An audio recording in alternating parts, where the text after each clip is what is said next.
GST will make consumers the king and end tax terrorism. So we decided to highlight some of the important elements of GST and how it affects your day-to-day life.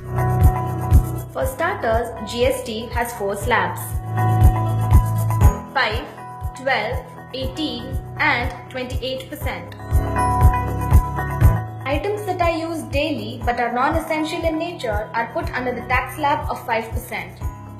Economy air travel is set to become slightly cheaper with a tax drop from 6% to 5%. Processed food are set to become substantially cheaper as their tax rate drops from the current 15% to 5%. Tea, coffee and masala are going to become slightly more costly. Items that are non-essential but are used by a great number of people are put under the tax slab of 12%. Business class passengers will need to shell out more for their in-flight comforts. Cheaper hotels with tariffs between Rs 1,000 to Rs 2,000 will become substantially cheaper, as will non-AC restaurants, which will see a 10% tax reductions.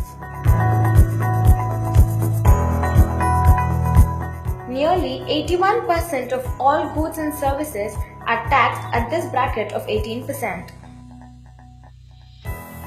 Branded goods, which are currently taxed in the range of 23 to 24%, are now set to become substantially cheaper,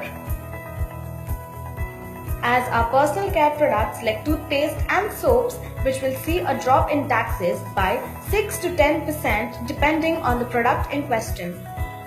The cinema experience too is set to become cheaper in most Indian states. Medium-range hotels priced between Rs 2,000 to Rs 5,000 are also set to become cheaper. Insurance premiums and mobile charges are about to get a little more expensive.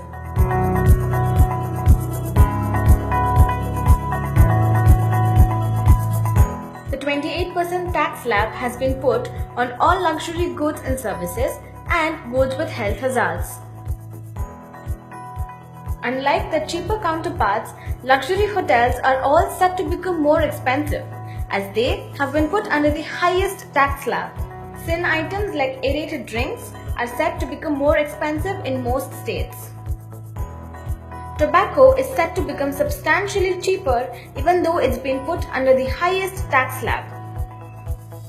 Home appliances like refrigerators and washing machines might become more expensive depending on the state in question. The construction industry will also be affected as cement becomes more expensive. Small cars are set to become slightly cheaper, while large cars are set to become substantially cheaper. There are also particular items exempt from the tax base. These include milk, cereals, meat, food grains like wheat and rice, Hajj Yatra, goods for puja, metro travel, education and healthcare.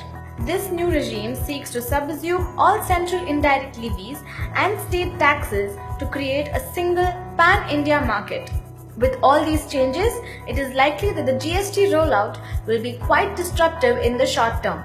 Let us hope that the government can manage this better than the previous disruptions. The result in the long term should certainly be worth all the trouble.